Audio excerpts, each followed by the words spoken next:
Welcome to the Airway First podcast. I'm your host, Chloe Appleberry. Today's episode is dedicated to exploring the challenges that are faced by children living with airway disorders and the profound, yet often invisible, impact that these conditions can have on their daily lives. Invisible disabilities can be overwhelmingly isolating, especially for children. Many kids with airway disorders encounter frequent misunderstandings and skepticism as they struggle to keep up in a world that expects them to look and perform like everyone else. Sharing their stories fosters understanding and we hope will drive positive change. The Children's Airway First Foundation was founded by Candy Sparks after witnessing the hardships of her daughter, Savvy. For years, Savvy endured airway complications that went unrecognized by many physicians. She says that she felt like a 10-year-old who was going on 35 and describes being overwhelmed and even angered by symptoms that were invisible to those around her. School life was especially tough for Savvy. Faced with disbelief from her classmates and even some of her teachers, Savvy was required to participate fully in gym class until she began fainting during activities, and only then was her situation finally acknowledged. Savvy's story raises an important question. Why must students reach a crisis point before their voices are heard? What resources actually exist to ensure that students with invisible or physical needs are supported at school? Today, I'm joined by Occupational Therapist Eric Kartevold. Together, we are going to discuss how occupational therapists support children within the school environment and how parents can effectively advocate for their child when they know something isn't right. Let's get started, because every child's struggle deserves to be seen, understood, and addressed.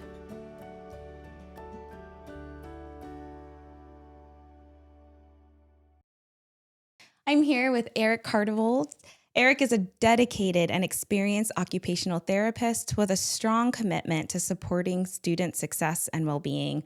For the past 5 years, Eric has served as the occupational therapist for the Kent School District, where he has played a vital role in enhancing the educational experience and functional outcomes for students with diverse needs.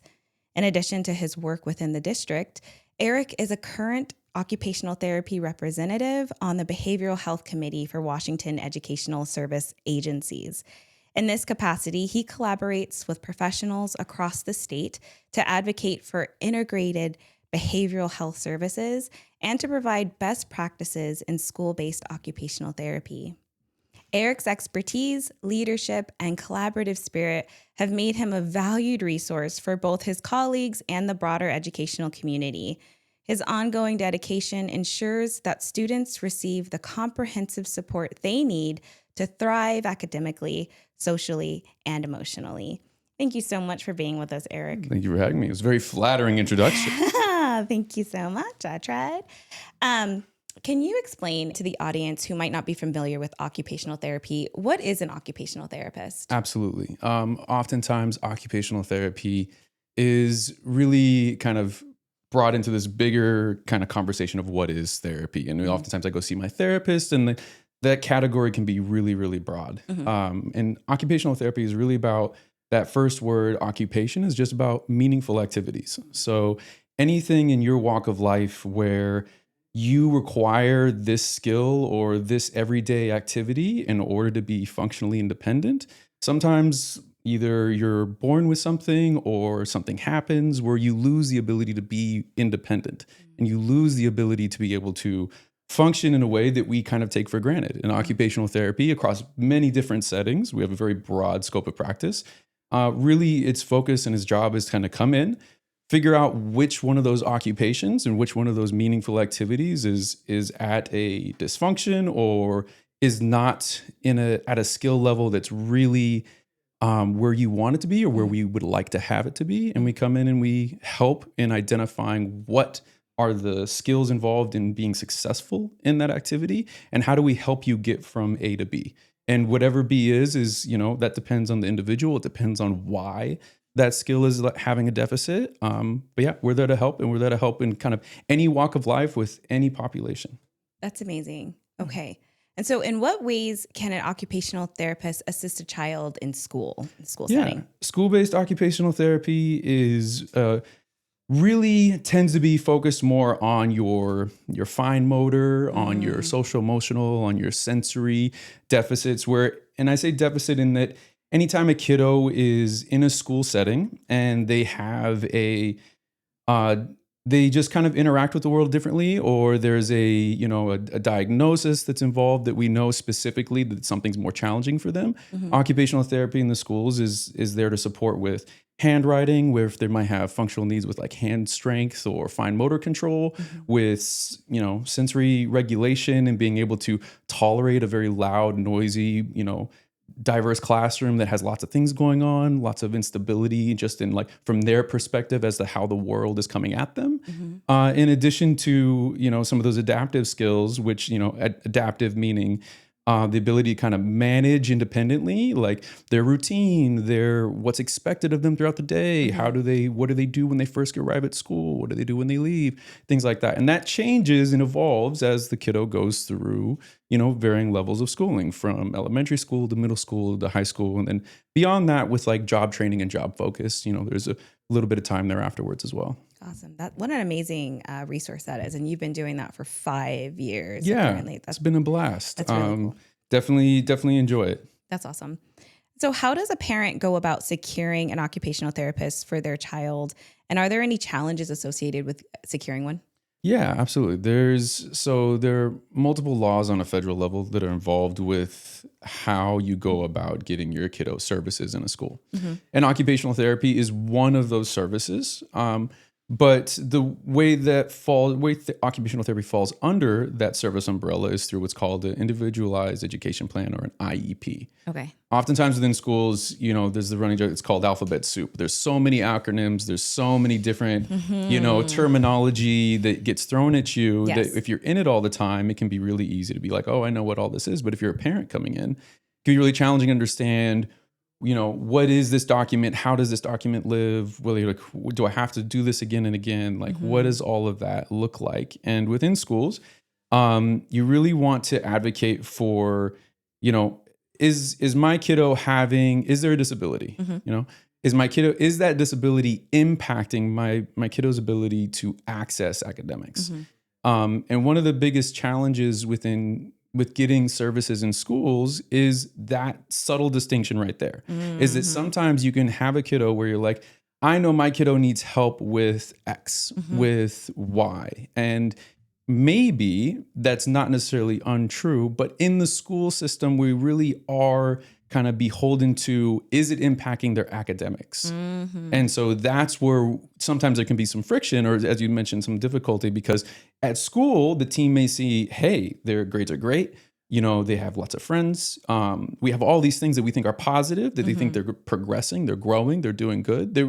Every kiddo has room to grow. Yeah. And so it can't be that my kid could do better. It really has to be a conversation of, I think something's happening here. This is how I think it's interrupting or restricting their access to education. And now I want to explore, what data we can collect in order to demonstrate that there's this gap, and we want to fill that gap. Okay. Yeah. And that goes great into the next, what I want to ask you next, because it does go into what the challenges of when your child has ambiguous symptoms, right? Yeah. Where you see it as a parent, you see at home their struggles, they're complaining of struggles, but it might not be necessarily visible to other people. And so what are some particular challenges of securing an OT with the state or even with the school when symptoms are ambiguous or so subtle that it's difficult to spot for everyone? Yeah. So within schools specifically, it's often emphasized, and I highly recommend coming at it from the perspective of, this is a team, so the parent is a team member, your psychologist is a team member, all the other services, whether it's speech, it's physical therapy, occupational therapy, these are all team members, the teacher, the principal, they're all team members involved in making sure that the kiddo is having their needs met. And in order to make sure that you are addressing whatever some of those invisible needs are, it's really important that you start the conversation off early, that you get your teacher involved early, that you also emphasize an undertone of collaboration. Because oftentimes if a teacher is overwhelmed or they have 32 other kiddos and they're struggling to make sure that they're academically bringing the rigor up so that everybody's, meeting the expectations that they have and or that the teacher has, that they deserve. Exactly. Everybody in that classroom deserves that. And sometimes if I don't want to say disability, but if whatever you're noticing as a parent is, like something just isn't right. I want to explore this. I love my child. I want to make sure that I'm doing everything I can as a parent to get them what they need. And if nobody else sees that, that can be really frustrating. It can be really isolating. And so I always recommend just starting the conversation off with the teacher, asking for data to be collected and being specific and like, I think it's impacting them in this way specifically. Can you help me? And do you notice this? And then if not, can we do an evaluation? A parent can always advocate for an evaluation in the school system, and that's getting the psych involved, and that's getting the team around them to really have a conversation of, do we notice any? Is there a reasonable suspicion that something isn't quite, what we would expect? Because this can be so overwhelming for a parent. You mentioned that there's so many acronyms and there's so many things to hold on to. And as a parent, we have 100 million things other than that to worry about, right? So who can a parent who's like, hey, this is me, I'm identifying with this issue. Where can they exactly go to in their school to, if they need to speak with someone and figuring out if they are eligible for an occupational therapist, where do you even go to figure that out? So you start first with the evaluation process. And that evaluation process is going to be some universality just within just the law and how it's supposed to be implemented, but between district to district and school to school, it can be some differences in just who you're communicating with and how that pipeline works within the district and within the school itself. And so to give you kind of a boilerplate, like, hey, this is exactly how you do it, would maybe be a little unfair because that might be a little bit different. But in general, the first thing that I always recommend doing, if you feel like you have a diagnosis, if you come to the school with a diagnosis and you're like, hey, this is what's happening, I would like an evaluation, that has to be honored. It legally has to be honored. Awesome. And so that's always one option. But I would also, really recommend and also hold true to what your team at the school is saying as well. Because if the team at the school is genuinely feeling like, hey, here's what I'm seeing, here are the positives, absolutely hear you, here's what we should look at. That's why I always kind of recommend like go to data first, because then there's no argument on that, right? Like there's data, we've collected data, we know that this is impacting them in XYZ, and then moving forward from that. And then everybody's on the same page, and it isn't a matter of opinion anymore. It isn't a matter of, as a parent, like I think or I feel this, because then as genuine and true as that is, and as right as you are as a parent to have those feelings and want to advocate for your kid, sometimes those points of contention or, difficulty can arise because the team at the school may not see the same thing you're seeing. And that's a very common thing. But data is irrefutable, Awesome. So you're saying, hey, like, this is what we're seeing. I need help. My kid needs help. Okay. That's awesome. I think that's perfect for parents to hear. We spoke about Savvy's experience and how in school, she felt unseen and unheard, and she felt like she wasn't believed by her peers and her teachers. And that proved very isolating, as you've mentioned, and devastating for her. It was a devastating experience. So what are some ways that you think that schools can improve with helping and addressing students who are struggling physically and mentally with things that other people might not be seeing, which are also commonly referred to as invisible disabilities? Yeah. It's a big question. My initial knee-jerk reaction is yes, schools can do better. Yes, across the board, schools can do better. And I don't think anybody disagrees with that, regardless of where you stand on like in the function of how we do things with schools. The other hard conversation is that like Washington State is different than Florida is different than Maine. So the conversation is a little bit bigger than that too. How do we do this on? Where does the kind of support and the model and the leadership lie in being able to make some of those changes? And I don't know if we can handle that conversation here in this podcast right here, but in general, in my experience on kind of this smaller level, I really think it's going back to kind of consistency and advocacy. You know, always, you know, trust and then verify. So like if your kiddo is telling you that they feel some type of way, or there's something occurring that is they feel is different, you know, some like, and that can be many. That can be respiratory, it can be the, you know, ADHD. You know, there's lots of invisible illnesses out there. Yep. And you know, differences, I would rather say, in how we experience the world. That I think as a parent, your first job is to create a space of trust, create a space of like, I hear you. Okay, like this is true in your experience. You are having this experience. This is true. Okay, how do I go and advocate for this in a way that gives other people action in how they can support my child? Okay. Because oftentimes, not oftentimes, but I have seen on occasion where it can be, like it's like you want to get help, but you can go two different directions with it. Where like your kiddo's saying, "I need help." You wanna honor that. You do honor that, and then if you go to the school and say, my kid needs help, they're not getting X, Y, Z, and you immediately start off with kind of almost an abrasive, you know, conversation. It becomes really hard for everybody else on that team to then have the time to really investigate and understand what exactly is going on. And so that's what I mean by verify, where you then, you know, you honor and you respect and you acknowledge what your kiddo is telling you, whatever that happens to be. And then, you know, you bring it up to either with the principal or the school counselor. And then you and they understand the process of how the school or their district may work. And then you kind of move from there. Like, hey, I'm seeing this. What's the next step? I want to have another meeting, you know, advocate for meetings, get more people involved, you know, and that point person is going to change from school to school. And so unfortunately, you know, as we talk about that bigger picture, there's not as much consistency as I wish there could be in school districts. Yeah. But finding your point person at your school, advocating for the experience your child's telling you, and then starting that conversation and continuing to involve people as you figure out what players are involved and what support is there at your school. Okay. All right. What are some strategies that parents can learn to help their child to participate in daily routines despite their breathing challenges? So circling Breathing. back to respiratory, you know, this is your foundation. Some of the main things that you want to consider specific to respiratory is, you know, having an allocation of how much energy you have throughout the day.